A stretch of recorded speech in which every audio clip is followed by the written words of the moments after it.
వేద జ్యోతిష్యశాస్త్రం ప్రకారం మనం స్నానం చేసే సమయానికి గొప్ప ప్రాముఖ్యత ఉంది. ఆయుర్వేదం ప్రకారం సూర్యోదయానికి ముందు, సూర్యాస్తమయానికి ముందు స్నానం చేయడానికి సమయం అనుకూలంగా ఉంటుంది.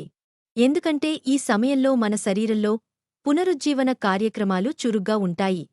సంప్రదాయం ప్రకారం స్నానం చేసినప్పుడు మనసుతో పాటు శరీరాన్ని పునరుజ్జీవింపజేస్తుంది.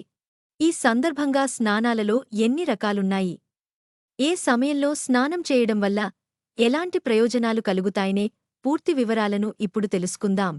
ఉదయం 8 గంటల తర్వాత స్నానం చేయడాన్ని రాక్షస స్నానంగా పరిగణిస్తారు.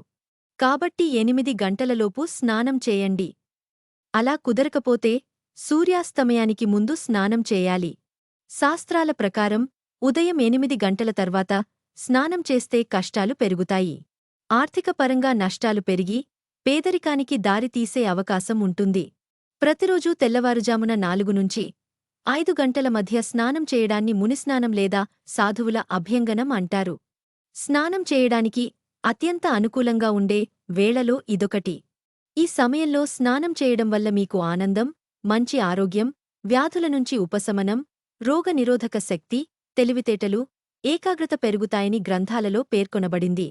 ప్రతిరోజూ ఉదయం 5 నుంచి 6 గంటల మధ్య శరీరాన్ని శుభ్రం చేసుకోవడాన్ని దేవస్నానం లేదా దేవతల స్నానం అంటారు. ఈ సమయంలో స్నానం చేయడం వల్ల మీకు కీర్తి, శ్రేయస్సు, మానసిక ప్రశాంతత, సౌకర్యవంతమైన జీవితం లభిస్తుంది. ఉదయం 6 నుంచి 8 గంటల నుంచి మనుషులు సాధారణంగా చేసే స్నానం చేసే సమయం. ఈ సమయంలో స్నానం చేయడం వల్ల అదృష్టం, ఐక్యత, సంతోషం పెరుగుతాయని ధర్మశాస్త్రంలో వివరించబడింది. శాస్త్రాల ప్రకారం మగవారు ప్రతిరోజూ తలస్నానం చేయొచ్చు. అయితే అలా కుదరనివారు బుధవారం తప్పనిసరిగా తలస్నానం చేయాలి. అలాగే స్నానం చేసే సమయంలో నగ్నంగా ఉండకూడదు. ఒంటిమీద కనీసం ఏదైనా గుడ్డ ఉండేలా చూసుకోవాలి. ఎందుకంటే వేదాల ప్రకారం నీటిలో అగ్నిదేవుడు ఉంటాడు. కాబట్టి నగ్నంగా స్నానం చేస్తే అగ్నిదేవుడికి కోపం వచ్చి మీపై ఆగ్రహిస్తాడు. మరోవైపు స్నానం చేసిన తర్వాత చాలామంది మగాళ్లు శరీరాన్నంతా టవల్తో శుభ్రం చేసుకుని దాన్ని నడుముకు చుట్టుకుంటూ ఉంటారు. అయితే అలా చేయడం వల్ల దరిద్రం పెరిగే అవకాశం ఉంటుంది.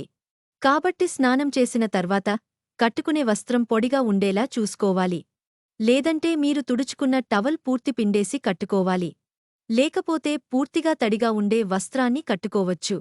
శాస్త్రాల ప్రకారం మహిళలు ప్రతిరోజూ తలస్నానం చేయాల్సిన అవసరం లేదు. అయితే బుధవారం రోజున తలస్నానం చేయొచ్చు. మీ ఇంట్లో నియమం ప్రకారం శుక్రవారం కూడా తలస్నానం చేయొచ్చు. ఒకవేళ టవల్ కట్టుకుని స్నానం చేస్తే దాన్ని కింద నుంచి తీయకుండా కేవలం పైనుంచి మాత్రమే తీయాలి. అందుకే ఏదైనా శుభకార్యాలు చేసేటప్పుడు కూడా పైనుంచి మాత్రమే వస్త్రాలను తీస్తారు. అలాగే మీరు స్నానం చేసే బాత్రూంను కూడా శుభ్రంగా ఉంచుకోవాలి. ఇలా చేయడం వల్ల శని దేవుడికి, అంగారకుడి ఆగ్రహానికి గురవుతారట. దీంతో మీకు చెడు ఫలితాలు ఎదురయ్యే అవకాశం ఉంది. అలాగే స్నానం చేసిన తర్వాత బకెట్లో నీటిని మిగల్చకుండా ఖాళీ చేస్తుంటారు. అలా చేయకుండా స్నానం ముగిసిన తర్వాత బకెట్లో కొంత నీరు నింపి పెట్టాలి లేదా ఖాళీ బకెట్ను తలకిందులుగా బోర్లా ఉంచాలి.